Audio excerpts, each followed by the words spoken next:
What's up? Me, Butterfly Light, and I'm here with Gemini Sun, Mars, and Virgo. So, yeah, this placement with Gemini Sun is, well, the Mars Virgo placement with Gemini Sun could make the Gemini Sun more mature in its demeanor and approach than a lot of other Gemini Sun and Mars placements, or just Gemini Suns, without this placement. And it's very helpful to the Gemini person because, first of all, these are both Mercury placements. We got Virgo ruled by Mercury and Gemini ruled by Mercury. So this helps Gemini to come up with great, unique, creative ideas and work those ideas, work that creativity, work what it is that you're trying to further yourself at.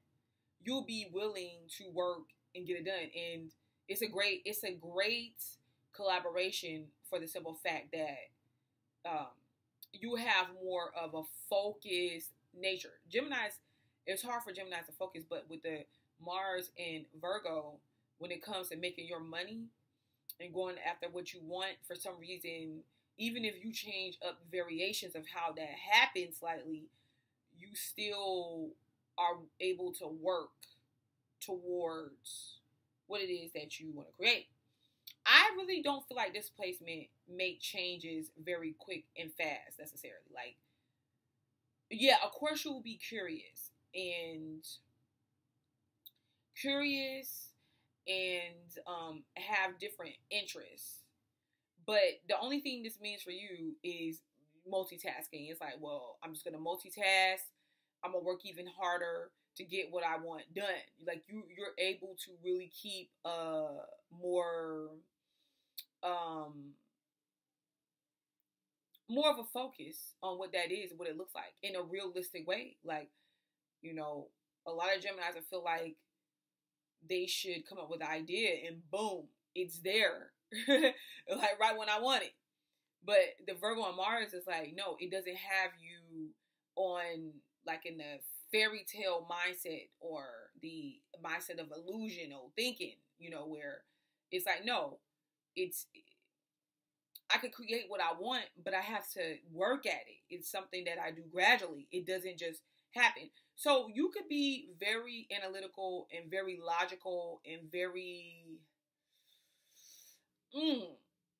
straight to the point and no nonsense type stuff. Like if someone may be conversating with you, pouring out their feelings or their emotions or, the way they feel, what they want to accomplish. Like if you feel like it's too far out there, you feel like the person need to gain control of their emotions, come back down to earth, whatever the case may be, you can say things to them that make them look twice at what it is they're doing. So, but it could be hurtful or like, man, very antagonistic when you're giving over certain messages. All right, you could be actually telling the truth, like what you're saying could be valid, but in return or on their side of things, they can feel like, man, you just shot my dreams down, or you're just being negative. Okay. I feel like you've experienced a lot. You experienced a lot, and every time you experience something, you learn from that experience. It makes you wiser. So in your defense, you're just trying to give information that others can use for the betterment of them and their situations. Because you could have once in the past or before tried something similar to what they were doing or what they want to do. And when you seen, you could have been successful in it or maybe not, or maybe so. But you seen all the work that it took. You seen that it wasn't going to be something that happened so easily. And because of that, before they, invest their energy into the wrong direction, you tell them, like, no.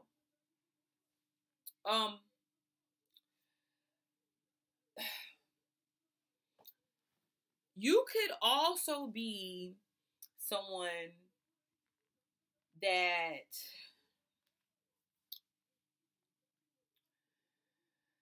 You know, when it comes to, well, okay, if you do have a religion or a particular belief system, or like the belief in a higher power, spirituality, or whatever, um, it's usually something personal to your experience. So once again, it comes from a place to where you've experienced it, you've had personal experiences within your life, and so it's like that's what makes it valid. It's not, you know what I'm saying? It makes it valid, so it makes it personal to you, and then you stand by it. It's not something that usually people are giving you to believe. If people are giving you things to believe and you just have no direct experience with it, and you feel like you can't, then you don't relate to it, and you don't really go for that.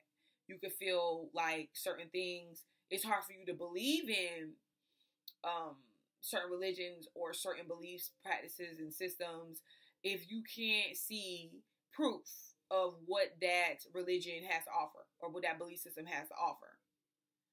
Okay? Because Mars and Virgo was there. All right?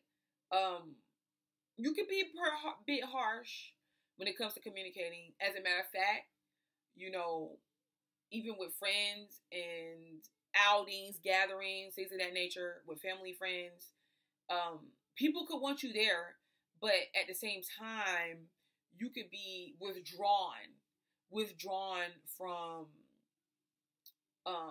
things that you feel like don't make any sense. You know, without, like, you could be in a room, but quiet, you know, not really speaking on things, like more of observing people instead of joining in. And then there's that part where you just want your space. You just want to be to yourself. I feel like your pursuit towards your goals are logical, but at the same time, your imagination or your creativity is strong. I want to say your imagination too, because just because we have an imagination, it doesn't make it. Our imagination gives us the ability to create. So you can think of something creative for some type of business practice or work practice and be able to incorporate it into reality here and bring it about, you know. So because your work ethic is pretty strong. This is the thing, when I see the Mars and Virgo placement, I see a lot of times where people kind of can defeat their own selves by being too smart for their own good, or trying to really judge things based on if it can really happen or not, to the point of where they're worried. Because you could worry about finances too, but they could worry and stop themselves from doing, following or doing their goals, following their dreams, whatever, altogether. Usually the Gemini sign though does what it wants. So Virgo in this position isn't as strong when it comes to self-doubt than it would be with another sign, like a Virgo Sun and Virgo Mars.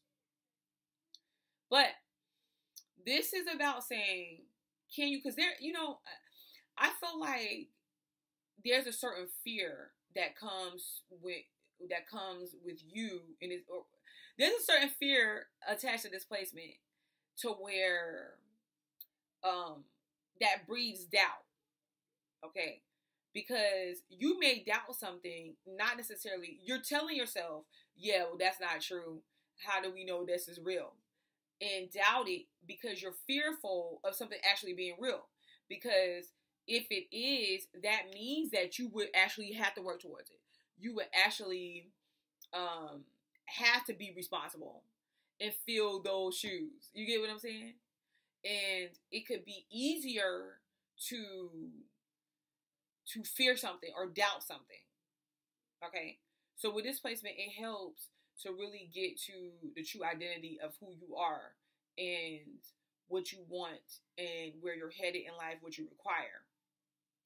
Therefore, it doesn't really matter what anybody else's belief system is. It doesn't really matter like what they do. You just see, okay, you can relax and see, okay, well, they're just doing them. You could be actually attracted to people that are pleasantly kept, you know, they're neat, but they're creative with their uniqueness as well. You get what I'm saying? So it doesn't. With the Gemini has that creative effect and interest. With the Mars, well, Virgo is more like, okay, clean, simple. But you can actually be attracted to somebody that's clean, yeah, simple, yeah, but unique in their identity and expression. You may, be attracted to somebody that has a strong work ethic, moral ethic, or can communicate very well. Like, even with dealing with someone or pursuing somebody, you could just communicate to them and say, you know what, would you like to go on a date? You seem interested in me, I seem interested in you, and you go on dates and you actually talk. That's how you get to know people. And you're going to be very curious and you're going to want to get to know people, but you want to get to know people that you're interested in. It has to work for you. You don't want to just be wasting your time getting to know people that has no benefit to you. And I feel like in relationships, you will do your part as far as when it comes to working to support your partner. Like, you support them the best way you can, but at the same time, you feel like, well, I'm going to bring reality to them as well.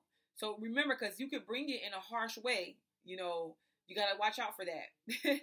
But, yeah, it's just, I feel like it doesn't stop Gemini energy, because Gemini is ruled by Mercury just like Virgo is, but it slows it down. Okay, so while you could be cutting with your words and critical, depending on what, how you do things, you could be a lot slower to react. So you can see someone doing something, acting a certain way, and maybe you don't react until they ask you what you think. Maybe you don't react until you just feel like you completely had enough. But whatever the case may be, you hold back on them as much as you possibly can, and then when you do let it out, it can be very painstakingly truthful. All right. And please don't look at opportunities and situations you tried that failed. Look at what you learned out of the situation. Look at how you got one step closer to what you're trying to complete and what it is that you're trying to do. Because it's easy to turn and look at the negative things and why something went wrong with Virgo more than it is to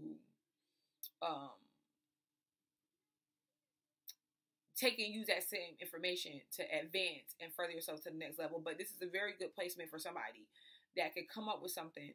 And I feel like it's pretty intuitive when you learn to trust yourself and your intuition.